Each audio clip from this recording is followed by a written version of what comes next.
नमस्कार, मी पंजाब डक. माझ्या महाराष्ट्रातल्या शेतकऱ्याला अंदाज देणार आहे. माझ्या महाराष्ट्रातल्या शेतकऱ्याला सांगू इच्छितो, तुम्ही काय करा, 6 तारखेपर्यंत, म्हणजे आज आहे 5 जून, म्हणजे 6 तारखेपर्यंत तुम्ही शेतीची कामे करून घ्या. कारण की राज्यामध्ये 7, 8, 9, 10 जूनच्या दरम्यान भाग बदलत पाऊस पडणार आहे, जोराचा पडणार आहे, म्हणून हा अंदाज लक्षात. पण 6, 7, 8, 9, 10 जून प्रत्येक गावाला एकदा पाऊस येऊन जाणार आहे, म्हणून हा अंदाज लक्षात येतो.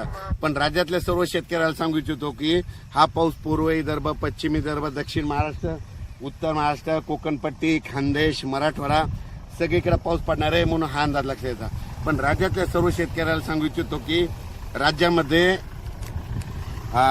त्याच्यानंतर 13 तारीख म्हणजे 13 जून, 15, 13, 14, 15, 16, 17च्या दरम्यान राज्यात जोराचा पाऊस पडणार आहे, मुसळधार पडणार आहे, म्हणून हा अंदाज लक्षात येतात. पण राज्यातल्या सर्व शेतकऱ्याला सांगू इच्छितो की राज्यात आजपासून सांगतो की 5 तारखेपासून आज बऱ्याच भागात पावसाला सुरुवात होणार आहे. 6 जूनला आणखी खूप ठिकाणी पाऊस सुरू होणार आहे. 7ला आणखीन बराच भाग व्यापणार आहे. 8ला दररोज परत वाढणार आहे. 9ला आणखीन बऱ्याच ठिकाणी जाणार आहे. 10ला जाणार आहे, 11ला जाणार आहे, 12ला जाणार आहे. म्हणजे सांगायचं झालं तर पाऊस आता हळूहळू सुरू झाला, म्हणून हे लक्षात येतं. पण 7, 8, 9चा थोडा जास्त पडणार आहे आणि 13 ते 18चा मात्र जरा खूपच पडणार आहे, म्हणून हा अंदाज लक्षात यायचा. ज्यांच्या शेतकऱ्याचं शेत दुरुस्त करायचे राहिले असतील, तुम्ही अनेक 2-3 दिवस राहिले, या 2-3 दिवसामध्ये शेत दुरुस्त करून घ्या. पाहू शकता मी हे संपूर्ण असं शेत सगळं दुरुस्त केलंय. आता थोडा पाऊस पडला आणि रान आंधळ झालं की लगेच पेरणीला सुरुवात करणार आहे. आणि ज्यांना असं म्हणजे रान आंधळ नसलं झालं तर तुम्ही पेरणीची नंतर पेरू शकता. ज्यांच्या जमिनीमध्ये ओल आहे तुम्ही पेरू शकतात, हे देखील सांगू इच्छितो. पण राज्यात मात्र म्हणजे आज आहे 5 पासूनच बऱ्याच ठिकाणी आज पावसाला सुरुवात होईल. 6ला वाढत जाईल, 7ला वाढत जाईल, 8ला वाढत जाईल, 9, 10, 11 असा पाऊस पडतच राहणार आहे.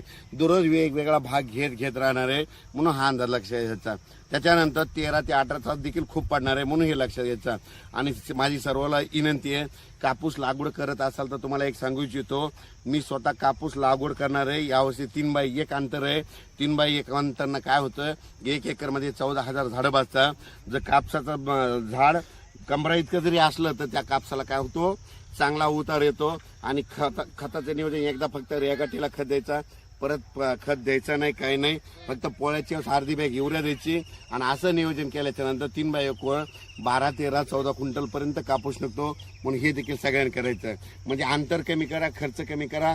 आपल्या जमिनीनुसार थोडं 3x नसलं तर 4x1 करा, पण थोडं अंतर कमी करून खर्च कमी करा, हे सांगू इच्छितो. पण राज्यात मात्र आज 5 तारखेपासूनच बऱ्याच ठिकाणी पावसाला सुरुवात होईल. हे पाहुणे म्हणते आमच्या इकडे पाऊस पडला, ते म्हणते आमच्या इकडे पाऊस पडला, अशी परिस्थिती चालू राहणार आहे, म्हणून हे लक्षात घ्यायचं. अचानक वातावरणात बदल झाला, उद्याच एक मेसेज दिला जाईल. धन्यवाद.